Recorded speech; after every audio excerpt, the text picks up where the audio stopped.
Comprei esse terreninho aqui, comecei a trabalhar, né? Quando a gente chegou aqui era muito sacrificoso. Não tinha água, né?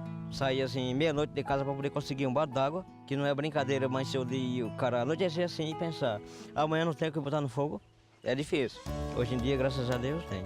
A melhoria de um ano para cá foi essa cisterna, porque a gente tem a água. A gente recebeu semente de milho e feijão, e tem um trator para cortar as terras e fazer essas partes dos serviços que a gente precisa fazer. O governo do estado trabalha para que os pequenos agricultores possam trabalhar. Já entregou 75 tratores, distribuiu mais de 3.000 toneladas de sementes e construiu 2.500 cisternas. A produção cresce e o futuro aparece. Esse ano eu plantei 30 quilos de feijão e colhi 16 sacos. Então, tendo a oportunidade de estudar, né, no Colégio do Estado, que a gente da roça pensa que as coisas nunca mudam. E pode mudar, que já mudou.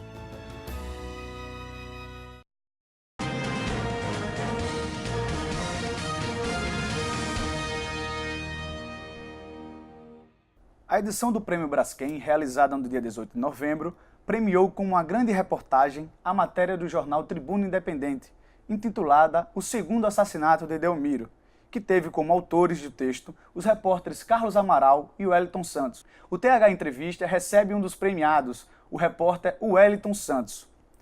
De onde surgiu a ideia de contar essa história e qual foi a inspiração? Bom, é um prazer estar aqui nesse prestigiado programa. A ideia, Carlos, surgiu da proposta do nosso editor, Ricardo Castro, que teve um insight, né? Uma felicidade de lembrar, através de um leitor do jornal, dessa efeméride, que foi a data, né, de 100 anos do assassinato do visionário do Nordeste, o Delmiro Gouveia, né?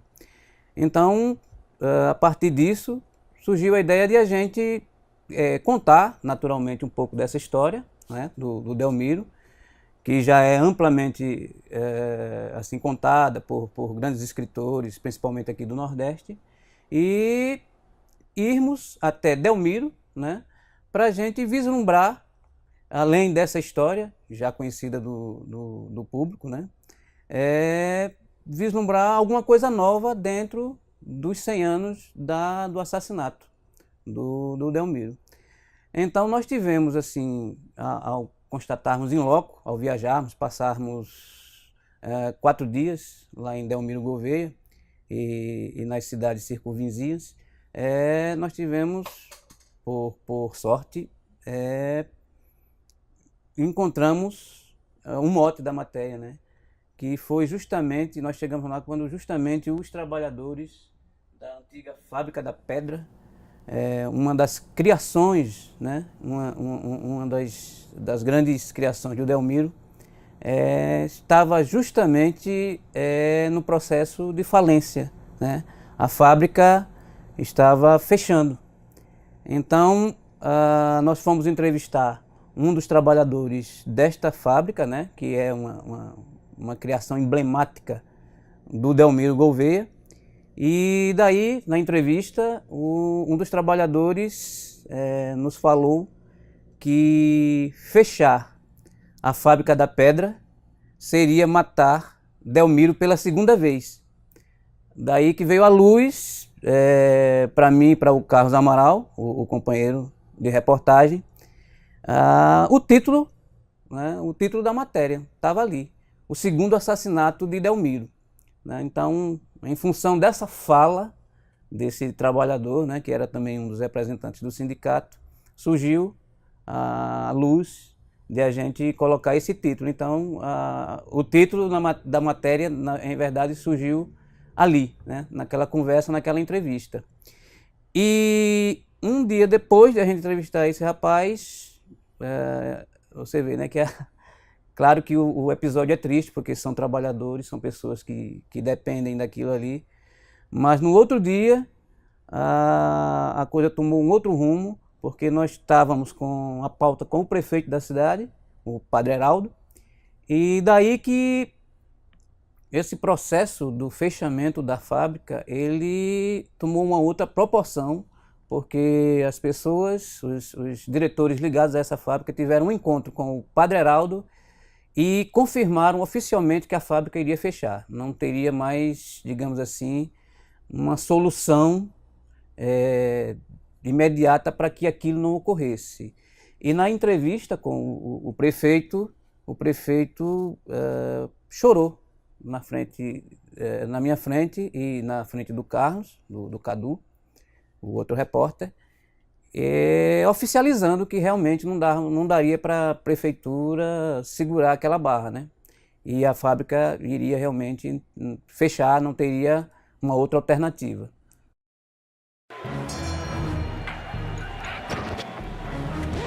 Assim é fácil.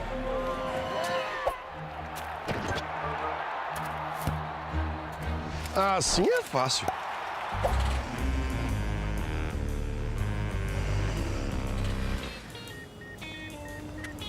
Assim é fácil. Fácil mesmo vai ser acertar sua dívida com o ICMS, para que o governo invista mais em saúde, educação e segurança. Mas para isso acontecer, é muito importante que a gente faça a nossa parte. O governo de Alagoas, durante o mês de novembro, oferece o jeito mais fácil para regularizar a sua situação fiscal. Eu estou falando do Profis, Programa de Recuperação Fiscal. Ótima chance de parcelar sua dívida em até 120 meses, com abatimentos de até 95% nas multas e desconto de até 80% nos juros. Profis, ficou fácil de regularizar suas dívidas fiscais. Governo do Estado. Alagoas na frente. Houve dificuldades assim na realização dessa pauta? Qual foi a experiência de estar em Delmiro, em conversar com trabalhadores da fábrica, em conversar com o próprio prefeito que teve essa notícia, né, de que a fábrica da pedra ia fechar? Qual foi a experiência assim para você? Olha só, além disso, ocorreu um outro fato que endossou o título da matéria, né, o título da reportagem, que era o segundo assassinato de Delmiro. Foi a nossa dificuldade em visitar Angiquinhos. Angiquinho foi a célula, foi a hidrelétrica que deu origem à famosa hidrelétrica de Paulo Afonso, né, que é coordenada, que é a Chesf, né, conhecida Chesf, hoje é a Chesf. E Angiquinho foi o protótipo, foi o modelo da criação de Paulo Afonso. Então, Angiquinho, quando a gente chegou lá, estava também está num processo assim muito triste de abandono, praticamente. Por quê? Porque o governo Temer contingenciou recursos, né? E lá em Angiquinhos funcionava assim um grande centro de visitação pública, né, para turistas, para estudantes, né, que quisessem conhecer toda a obra, toda a engenharia, de como Delmiro e seus engenheiros construíram ali o piloto, né, o projeto piloto da primeira hidrelétrica, praticamente a primeira hidrelétrica do Brasil, a primeira do Nordeste, né. Então, lá em Angiquinhos, que também funciona, onde funcionava, aliás, um grande parque temático do cangaço, né? Lá você tem a história do cangaço lá contada em fotos, em materiais, enfim, é realmente um negócio espetacular, que inclusive foi tombado pelo IPHAN, né? Tombado. E todo este patrimônio também estava fechado.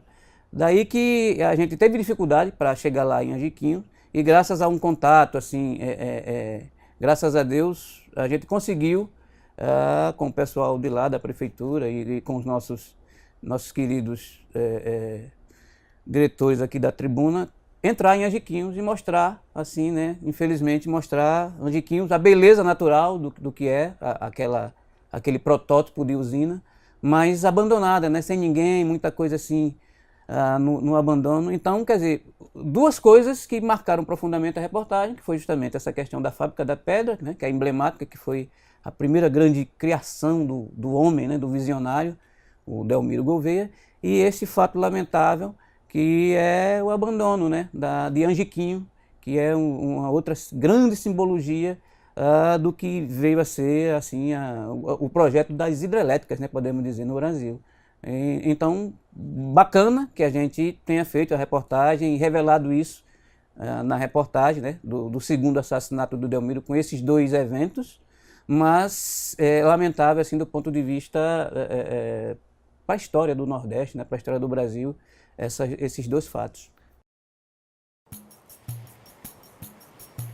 É lindo o azul que carregas nas águas que o tempo criou, as águas que lavam essa terra, lavando também nossa dor. Parece que um povo esperança cultiva um tempo melhor, sabendo do amor e da dança dos filhos e dos seus avós. Alagoas, meu sol, meu pedaço de chão, os caminhos do sertão ao mar, guardo todos no meu coração. 200 anos de histórias pra contar, 200 anos de saudades pra se ter, 200 anos de coragem pra lutar, 200 anos de amores pra te merecer. Alagoas, meu sol. Alagoas, 200 anos, uma homenagem do governo do estado. Entrando até nessa questão, qual a análise que você pode fazer sobre a importância dessa pauta para a história política de Alagoas? Olha, eu diria não só para Alagoas, mas eu acho que para todo o Nordeste, sabe, Vitor? Porque a figura do Delmiro, em que pese, né, muita gente já conhecer como uma figura polêmica, e realmente se você pegar os livros e os jornais ou os historiadores do que se conta de Delmiro, ele era realmente uma figura polêmica, né? Na época era um coronel e tal, mas indubitavelmente com uma visão assim empreendedora, né? Muito grande, né? Com uma visão de homem muito à frente do seu tempo, né? Tanto é que a gente está falando dessa figura, dessa personagem 100 anos depois, né? De sua morte, né? Então, a importância para Alagoas, como para todo o Nordeste, é de um sujeito que, imagine, né? Há 100 anos foi o assassinato, mas bem antes, este sujeito, né, que é um personagem da história do Nordeste, do Brasil, né, ele foi o protagonista da energia elétrica, da industrialização num local, né, num povoado, que na época não existia o município de Delmiro Gouveia, era um povoado chamado Pedra, né, encravado lá no sertãozão, você imagine, né? Hoje ainda há essa distância toda entre, né, a capital e o sertão, né? Assim, a distância é muito grande, né, para quem mora aqui, por exemplo, em Maceió, ou para quem mora em qualquer capital, para Delmiro Gouveia e para todos aqueles recantos ali do sertão. Você imagine isso há mais de 100 anos, né? 100 anos, como não era. Então, esse cara chegou lá com essa visão empreendedora, porque ele já tinha saído do Recife, né, como um grande empresário e toda a história que ocorreu, né, na chegada dele lá em Pedra, né, nesse povoado. E foi simplesmente o cara que teve todas essas ideias, e essas ideias foram colocadas em prática, né, com a equipe dele, né, de engenheiros e tal. E aconteceu o que aconteceu, né, o grande boom ali naquele lugar, enfim, encravado ali no São Francisco e naquele lugar longínquo, né. Acho que foi realmente uma grande revolução, e a importância dele acho que essa figura do Delmiro, eu acho que representa essa importância industrial que o Nordeste e Alagoas teve até hoje, né?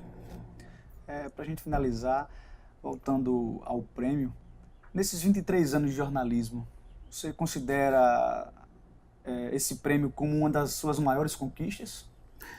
Olha, com certeza, porque falando do prêmio, a gente conseguiu, né, o Carlos Vitor, eu, a equipe da Tribuna, os jornalistas e os gráficos, nós conseguimos, eu não sei assim mensurar quanto tempo faz, mas parece-me que foi, depois de muito tempo, o primeiro prêmio da Tribuna com o grande prêmio, que é o prêmio maior entre todas as matérias, para você ter uma ideia.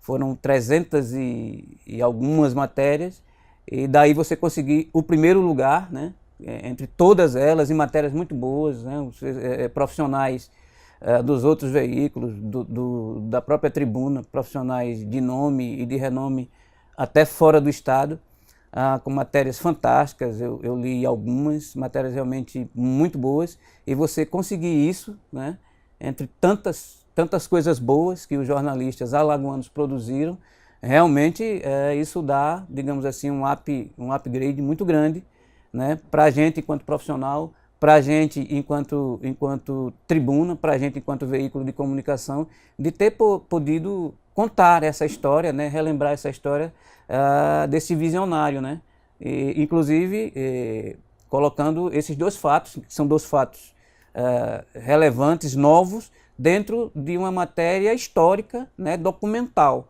Então eu acho que daí a relevância de a gente ter conseguido passar a mensagem da reportagem, né? Foi uma grande reportagem com um caderno de 8 páginas, e eu ressalto aqui também, parabenizo o diagramador, o nosso José Derivaldo, né, que deu assim uma roupagem bacana assim a matéria, assim como os outros profissionais que participaram também da execução dela, né, da questão mesmo técnica, como o Salvador, o nosso Carlos Amaral, que também, além de contar como repórter, ele contou como repórter fotográfico, teve o olhar de um repórter fotográfico, que os nossos 2 repórteres, o Sandro Lima e o Adailson Calheiros, são 2 grandes, excelentes profissionais aqui no estado também, já consagrados, não puderam estar na pauta.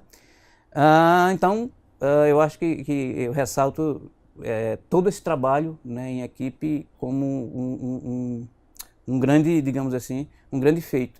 E a questão da inspiração, né, você tinha falado comigo nos bastidores da questão da inspiração. Uma outra coisa também que aconteceu por lá é que a gente, por exemplo, na última página, para quem tiver a oportunidade de ler, vai ver que a gente abriu mão de texto para criar, assim, isso foi um insight lá, quando nós estávamos dirigindo no carro, divagando sobre a matéria, empolgados com a matéria, não usar texto, né?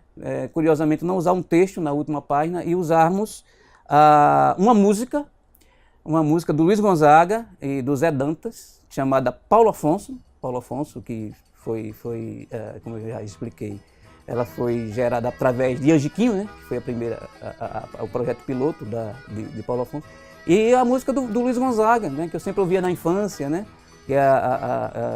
que fala desse empreendedor, do Delmiro, a visão dele enquanto empresário, e que foi depois confirmada pelos presidentes da República, né, que a música fala, como Café Filho, como o ministro Apolônio, que é uma música muito interessante, e a gente resolveu jogar com isso dentro dessa página, e ficou bacana, acho que deu um certo charme assim à reportagem. Acho que foi uma coisa realmente muito boa, muito gostosa de fazer, muito prazerosa. O TH Entrevista vai ficando por aqui. Eu quero agradecer a presença honrosa aqui do nosso amigo Wellington Santos, e quero deixar o recado para você, internauta: não deixe de acessar nossas redes. Até a próxima.